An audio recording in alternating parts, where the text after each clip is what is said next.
কোষ্ঠকাঠিন্য কনস্টিপেশন এর কারণ, লক্ষণ এবং পরিস্থিতি সম্পর্কে আজকে আমার আলোচনার বিষয়।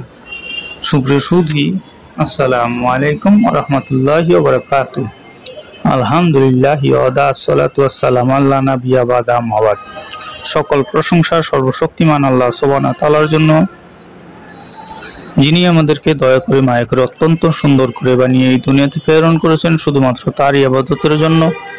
তাই একবার বলি আলহামদুলিল্লাহ। দুরূদ ও সালাম বর্ষিত হোক অগণিত নবী রাসূলগণের প্রতি, আমাদের প্রিয় নবী হযরত মুহাম্মদ সাল্লাল্লাহু আলাইহি ওয়াসাল্লামের প্রতি। ওমা তৌফিক ইল্লা বিল্লাহ। সুপ্রিয় দর্শক ও আমার ফ্রেন্ড সার্কেল ও আমার রোগী মহোদয়গণ, কাছে এবং দূরে, দেশ এবং বিদেশে, বিশ্বের যে কোনো প্রান্ত থেকে আমার এই ভিডিওটি দেখছেন অথবা পরবর্তীতে দেখবেন, আপনাদের সবাইকে জানাই আন্তরিক শুভেচ্ছা ও অভিনন্দন। রোগ বিষয়ক, চিকিৎসা বিষয়ক, স্বাস্থ্য বিষয়ক ইউটিউব চ্যানেল ভিত্তিক ভিডিও বার্তা রিয়াজ হার্বাল চিকিৎসা কেন্দ্র। এটি একটি অত্যাধুনিক ইউনানি, আয়ুর্বেদিক এবং হার্বাল চিকিৎসা প্রতিষ্ঠান। এখানে চিকিৎসক হিসেবে নিয়োজিত আছি আমি হাকিম মোহাম্মদ রিয়াজুল ইসলাম। চিকিৎসা দিয়ে, সেবা দিয়ে, সুপরামর্শ দিয়ে দীর্ঘ প্রায় 16 বছর যাবৎ আল্লাহ পাক এই পেশায় টিকিয়ে রেখেছে। তাই একবার বলি আলহামদুলিল্লাহ।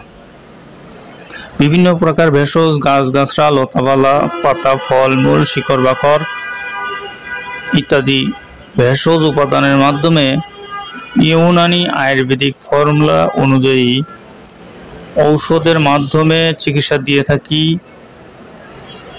বিভিন্ন প্রকার রোগের। আজকে আমার আলোচনার বিষয় কনস্টিপেশন অথবা কোষ্ঠকাঠিন্য, এক কথায় বাংলা ভাষায় বলতে গেলে পায়খানা কষা। মূলত এই পায়খানা কষার কারণে বিভিন্ন প্রকার রোগের সৃষ্টি হয়, যেমন পাইলস, ফিস্টুলা বা অন্যান্য রোগ। এর তারিফ বা পরিস্থিতি সম্পর্কে আপনাদের মাঝে আজকে আমি তুলে ধরব কিছু কথা।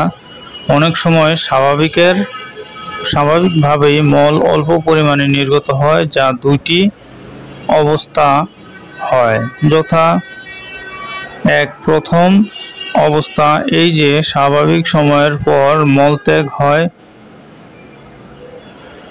যেমন দ্বিতীয় বা তৃতীয় দিন মলত্যাগ হয়। দ্বিতীয় অবস্থা হলো এই যে সময়ের দিক থেকে ঠিক থাকে কিন্তু পরিমাণের দিক থেকে হ্রাস পেয়ে যায়, এবং এই অবস্থাকে কবজ বলে। বর্তমানে এই সমস্যা সাধারণভাবেই পাওয়া যায় এবং মানুষ ক্রমাগতভাবে এর কারণে বিভিন্ন ধরনের সমস্যা ও দুঃখ কষ্টে যেমন পেট ফাঁপা, মাথা ব্যথা, নাজলা বা নিম্নমুখী সর্দি, জুকাম বা ঠান্ডাজনিত সর্দি, হৃদযন্ত্রের দুর্বলতা, ভয় ভীতি, ক্ষুধামন্দা এবং অর্শ এই জাতীয় সমস্যার সম্মুখীন হতে হচ্ছে। এজন্য এই রোগের প্রতি দ্রুত মনোনিবেশ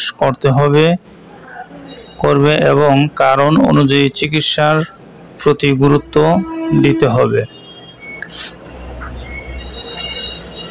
এর আসবাব বা কারণসমূহ।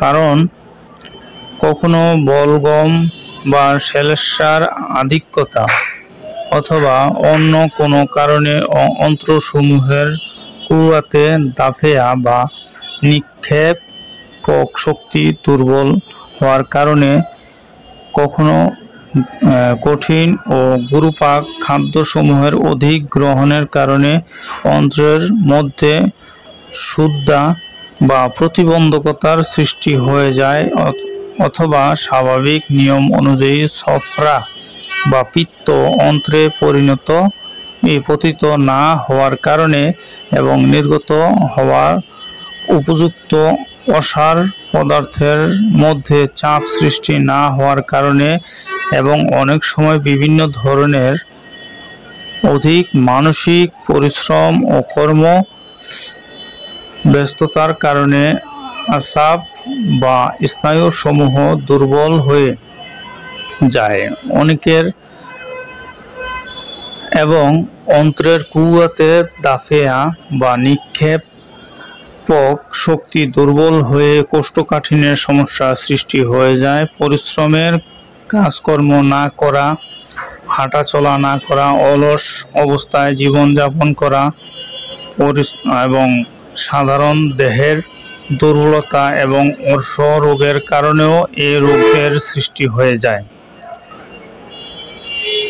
মূলত আলামত বা লক্ষণসমূহ: মলত্যাগে অধিক সময় লাগে এবং শুষ্ক, কৃষ্ণাভ ও পচনযুক্ত মল যথেষ্ট কষ্টে নির্গত হয়। কখনো মলত্যাগের সময় মলের কাঠিন্যতা ও প্রতিবন্ধকতার অবস্থা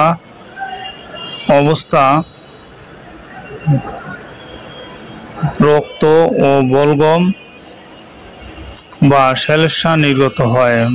মল দীর্ঘ সময় পর্যন্ত অন্ত্রে থাকার কারণে উদরের মধ্যে